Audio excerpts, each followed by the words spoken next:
यदि इसके अंदर से लोभ कषाय कम हो जाए, बहुत सारे अच्छे अच्छे काम होने लगेंगे, बहुत सारे। और धन बहु बुरा कहिए, लीन पर अच्छा भी है, लीन पर उपकार से। यदि उपकार में लग जाए तो अच्छा है, और वैसे कहते धन बुरा है, वैसे कहते हैं धन बुरा है, लेकिन अच्छे कामों में लग जाए तो धन अच्छा है। तो बंधुओं, संसार में जितनी वस्तुएं इकट्ठी करी हैं, हम उनका भोग कर पाए ना कर पाए ये कोई जरूरी नहीं है। एक जगह गए थे तो वहां पर एक व्यक्ति कह रहा था, माता जी हमारे पिताजी ने बड़ी मेहनत करके ये कोठी बनाई, बहुत दुखी हो रहे थे वो लोग, एक कोठी बनाई, खूब पैसा लगाया, खूब पसीना लगाया, खूब दिन रात समय लगाया, सब कुछ लगाया, लेकिन जैसे ही हम इस मकान में आए, हमारे पिताजी 1 महीना भी नहीं रह पाए और उनकी डेथ हो गई, उनको नमो सिद्धाड़म हो गए। बात समझ में आई कि नहीं आई? कितनी मेहनत करी थी कि उस मकान में रहेंगे, ये करेंगे, वो करेंगे, ये कमरा उसका, वो कमरा उसका, ये वो उसका, सब कुछ कहा, सब कुछ किया, लेकिन कुछ उसका हुआ क्या? नहीं हुआ। तो जो चीज तुम्हारे घर में है उसका भोग भी कर लो तो भी ठीक है, कोई जरूरी नहीं कि जो तुमने इकट्ठा किया उसका भोग भी कर पाओ।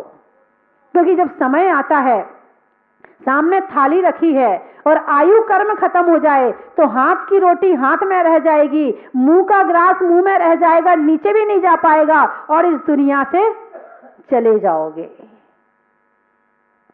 तो आज आप लोग भगवान के दर्शन के लिए बड़ी दूर दूर से आए हैं।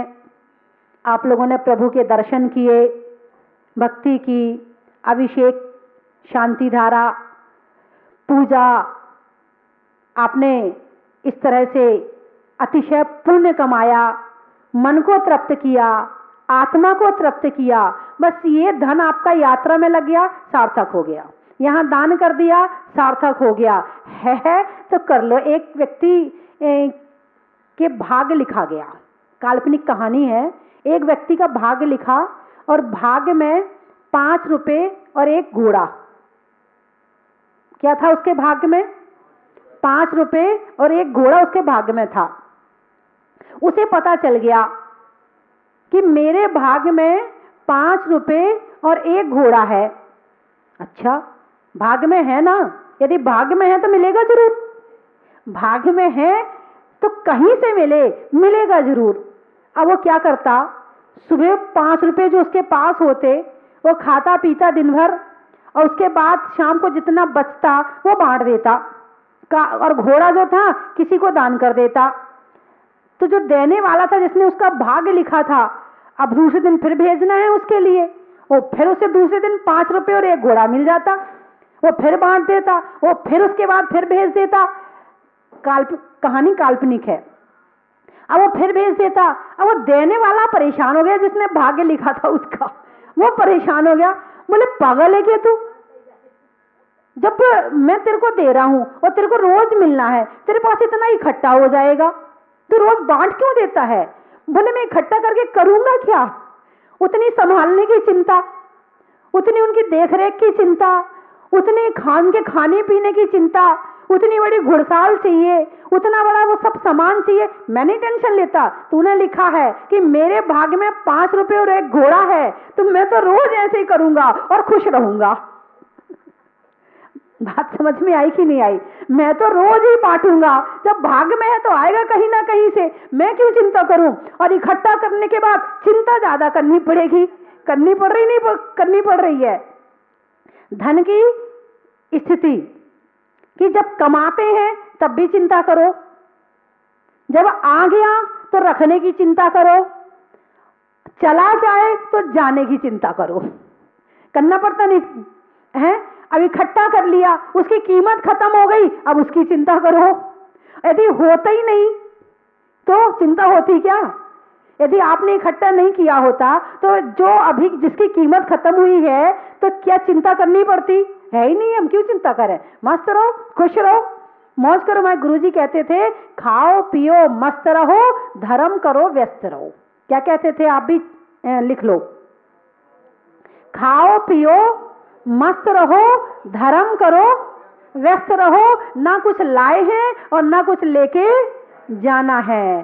था वो भी हमारा नहीं है और जो आएगा वो भी हमारा नहीं है। तो इसीलिए इस लाइन को याद कर लें, खाओ पियो मस्त रहो और धर्म करो, अरे बोलो ना जोर से, व्यस्त रहो। तो धर्म करने से जो भाग्य और अच्छा बनेगा, धर्म करने से भाग्य और अच्छा बनेगा। जो नहीं मिलना होगा वो भी आ जाएगा भाग्य में।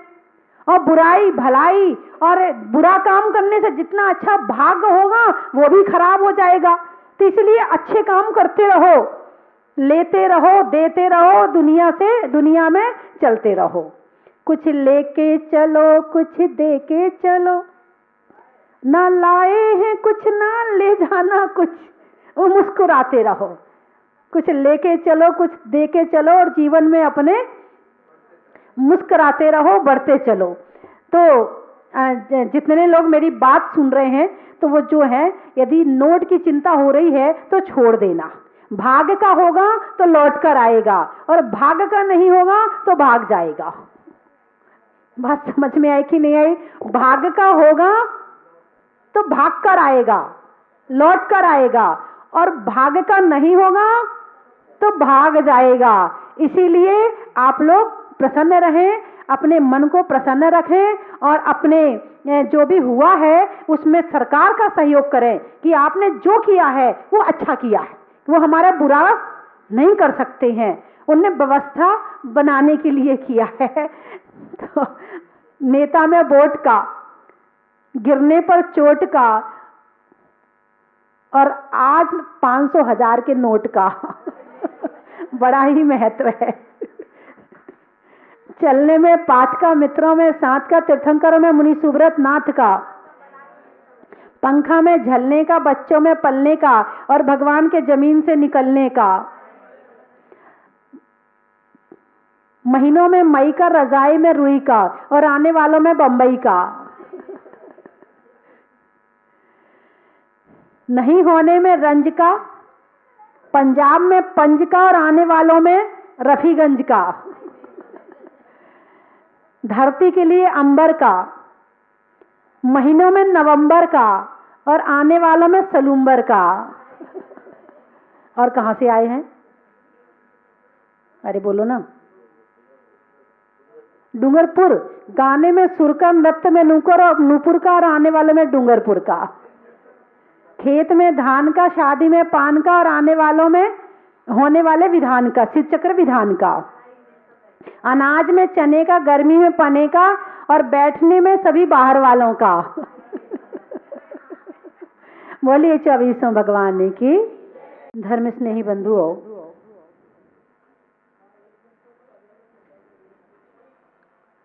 संसार में कौन दुख देता है हमें?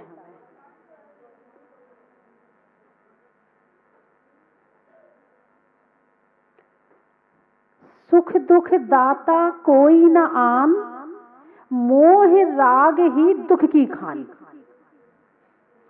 मोह है, राग है तो दुख है, और मोह राग नहीं है तो दुख नहीं है। मान लो 1000 का नोट है, 500 का नोट है, एक गाय के सामने डाल दें, उसे कुछ होगा क्या? नहीं होगा। अच्छा, उसी नोट को यदि एक कुत्ते के सामने डाल दें, उसे कुछ होगा? उसे भी कुछ नहीं होगा। और एक भिखारी के सामने डाल दें, अब कुछ नहीं होगा। पहले तो हो सकता था, अब कुछ नहीं होगा। क्योंकि इसकी कीमत खत्म हो गई है, हाजिर हो गई इसकी कीमत, कुछ नहीं हो सकता है। तुम कीमत जानते हो, इसीलिए तुम्हें 1000 में इष्ट और अपना लगता है, कुछ उसमें से मिलने की आशा रहती है। लेकिन पशु पक्षी उसकी कीमत नहीं जानते हैं, इसलिए उस वस्तु के प्रति मोह राग नहीं होता है। हमने सामने वाली चीज में कीमत समझी, भाव बनाए, तो हमने उसको अपना मान के उससे मोह कर लिया। आप उसे उसकी कीमत समझें, मगर मोह ना करें। कीमत समझना अच्छी बात है, मगर मोह करना दुख होने के कारण है। क्योंकि जब वो आएगा तो खुशी होगी और जाएगा तो कष्ट होगा, बिल्कुल होगा। आने पे खुशी और जाने पे कष्ट। बस थोड़ा सा अपने आप को समता में रखें। आया तो बहुत अच्छा, चला गया तो बहुत अच्छा। दोनों में यदि समभाव बना लिया तो समझना तुम जीवन में शांति प्राप्त कर सकते हो। और संभाव नहीं बनाया तो आने का दुख और जाने का कष्ट अवश्य ही भोगना पड़ेगा। आने में खुशी होती और जाने में दुख होता है। संसार की चाहे कोई वस्तु ले लो, जैसे इतने एक्सीडेंट हो रहे हैं, इतने संसार में घटनाएं घट रही हैं, आपको कुछ होता है क्या? नहीं होता है।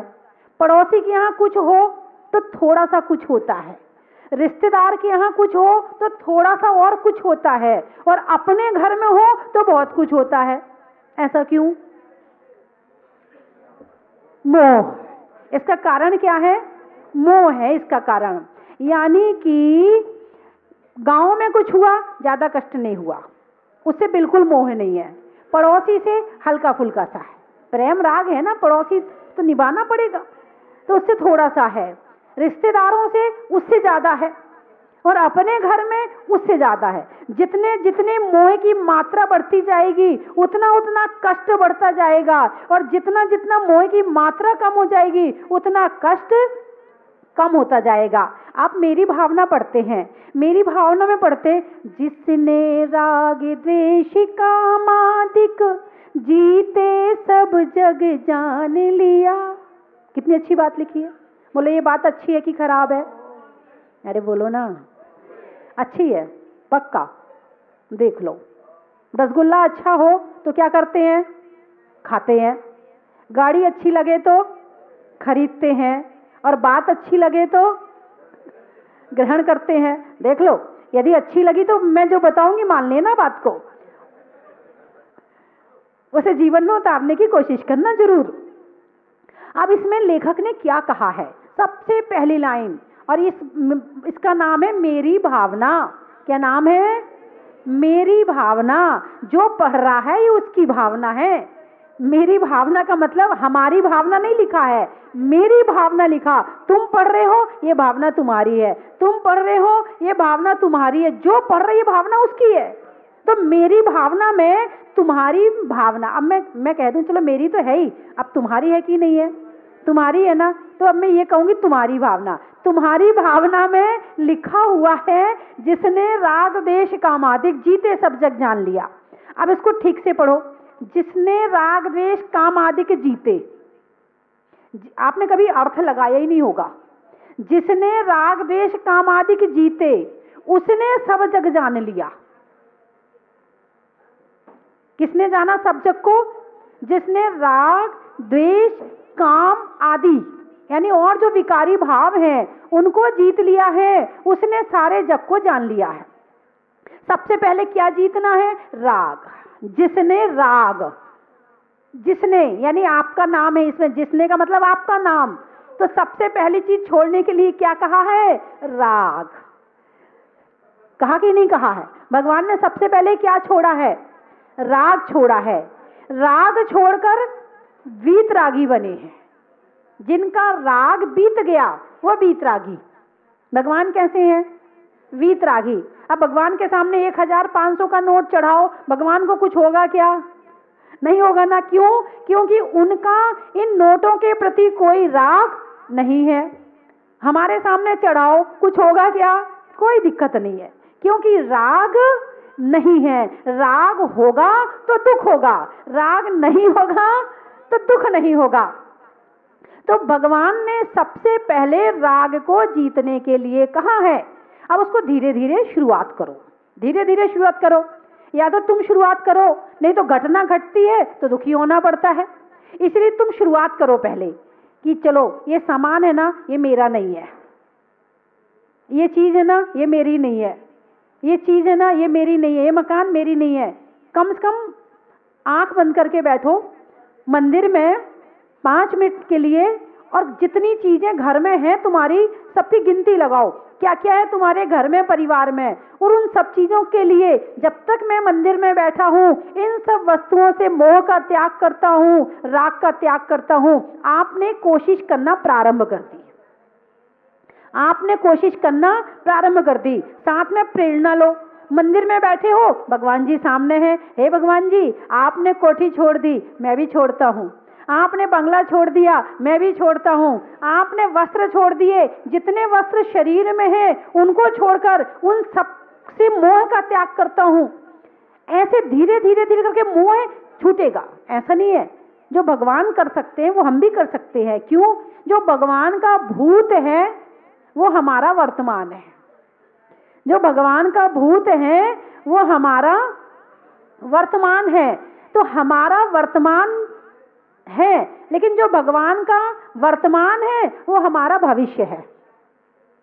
जो भगवान का वर्तमान है हम पुरुषार्थ करें तो वो हमारा भविष्य बन सकता है। तो जब वो छोड़ सकते हैं तो हम क्यों नहीं छोड़ सकते? कैसे छोड़ते वो? छोड़े 14 रत्न नवो निधि, अरु छोड़े संग साथी, कोटि 18 घोड़े छोड़े, 84 लाख हाथी, इत्यादि की संपत्ति बहु तेरी, जीरण तृण सम त्यागी, नीति विचार नियोगी, सुति को राज दियो बड़े भागी। कैसे छोड़ा था भगवान ने? क्या क्या छोड़े? 14 रत्न, 14 रत्नों को छोड़ दिया। स्त्री रत्न, सेनापति रत्न, काकणी रत्न, ऐसे 14 रत्न होते हैं, 14 रत्न छोड़ दिए। कोटि 18 घोड़े छोड़े, 18 करोड़ घोड़े छोड़ दिए। तुम एक गाड़ी छोड़ के बता दो,